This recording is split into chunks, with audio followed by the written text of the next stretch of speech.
वेद शब्द संस्कृत से लिया गया है और इसका मूल अर्थ है ज्ञान या विज्ञान। यह शब्द विद से निकला है, जिसका अर्थ होता है जानना या सीखना। वेदों का महत्व। वेद हिंदू धर्म के सबसे प्राचीन और पवित्र ग्रंथ हैं। इनकी संख्या 4 है।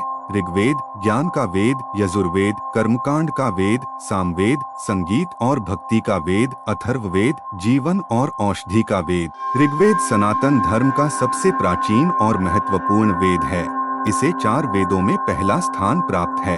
ऋग्वेद में मुख्यतः मंत्रों और ऋचाओं का संग्रह है। इसमें कुल 10 मंडल हैं, जिनमें 381 सूक्त और लगभग 10,000 ऋचाएं हैं।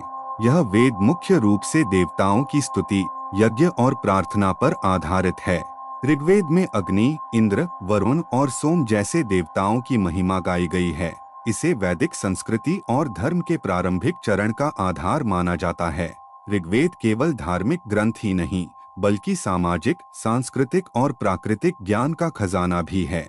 इसे दुनिया का सबसे पुराना ग्रंथ भी कहा जाता है। इसमें दोस्तों मैं अपने नोट्स भी जोड़ना चाहूँगा। मनुष्य ने जब प्राचीन काल से विकास की यात्रा शुरू की, तो इस प्रक्रिया में पर्यावरण को गंभीर नुकसान पहुंचा।